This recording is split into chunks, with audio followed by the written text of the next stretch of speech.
വാർത്തകളിലേക്ക് തിരികെ. ഓണത്തിന് കരുതലുമായി സംസ്ഥാന സർക്കാർ. ക്ഷേമനിധി, സാമൂഹ്യ സുരക്ഷാ ക്ഷേമനിധി പെൻഷനുകൾ ഗുണഭോക്താക്കൾക്ക് സർക്കാരിൻ്റെ ഓണസമ്മാനമായി 2 ഗഡു ക്ഷേമ പെൻഷൻ ലഭിക്കും. കുടുംബശ്രീക്ക് കീഴിലുള്ള ഹരിത കർമ്മസേന അംഗങ്ങൾക്ക് 1000 രൂപ ഓണ ഉത്സവ ബത്ത നൽകാനും തീരുമാനമായി. സർക്കാർ ജീവനക്കാർക്കും അധ്യാപകർക്കും 4000 രൂപ ബോണസ് ലഭിക്കും. ബോണസിന് അർഹതയില്ലാത്തവർക്ക് പ്രത്യേക ഉത്സവ ബത്തയായി 2750 രൂപ നൽകാനും സർക്കാർ തീരുമാനിച്ചു.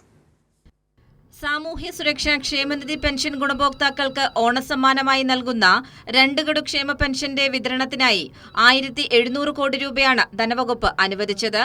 62 ലക്ഷത്തോളം പേർക്കാണ് ഓണത്തിന് 3200 രൂപ വീതം ലഭിക്കുക.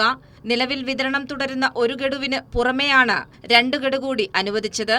ബുധനാഴ്ച മുതൽ ഇത് ഗുണഭോക്താക്കളുടെ കൈകളിലെത്തും.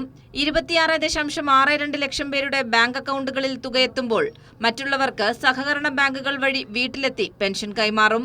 കഴിഞ്ഞ മാർച്ച് മുതൽ പ്രതിമാസ പെൻഷൻ വിതരണം സർക്കാർ ഉറപ്പാക്കിയിട്ടുണ്ട്. ഈ മാസത്തെ പെൻഷൻ ഓണം പ്രമാണിച്ചാണ് നേരത്തെ നൽകാൻ തീരുമാനിച്ചത്. സംസ്ഥാനത്ത് കുടുംബശ്രീയുടെ കീഴിലുള്ള 34,627 ഹരിതകർമ്മ സേനാംഗങ്ങൾക്ക് ഓണം ആഘോഷിക്കാനും സർക്കാരിന്റെ പിന്തുണയുണ്ട്. ഹരിതകർമ്മ സേനാംഗങ്ങൾക്ക് ഉത്സവ ബത്തയായി തദ്ദേശ സ്ഥാപനങ്ങളുടെ തനത് ഫണ്ടിൽ നിന്നും 1000 രൂപ വീതം അനുവദിക്കും.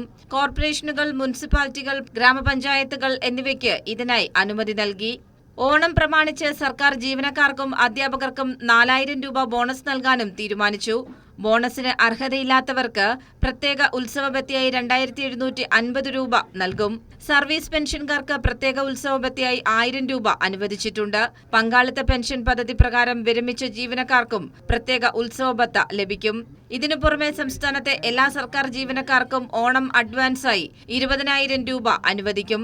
പാർട്ട് ടൈം കണ്ടിജന്റ് ഉൾപ്പെടെയുള്ള മറ്റു ജീവനക്കാർക്ക് അഡ്വാൻസായി ലഭിക്കുക 6000 രൂപയാണ്. കഴിഞ്ഞ വർഷം ഉത്സവ ബത്ത ലഭിച്ച കരാർ സ്കീം തൊഴിലാളികൾ ഉൾപ്പെടെ എല്ലാ വിഭാഗം ജീവനക്കാർക്കും അതേ നിരക്കിൽ ഈ വർഷവും ഉത്സവ ബത്ത ലഭിക്കുമെന്നും ധനവകുപ്പ് വ്യക്തമാക്കി. കൈരളി ന്യൂസ്, തിരുവനന്തപുരം.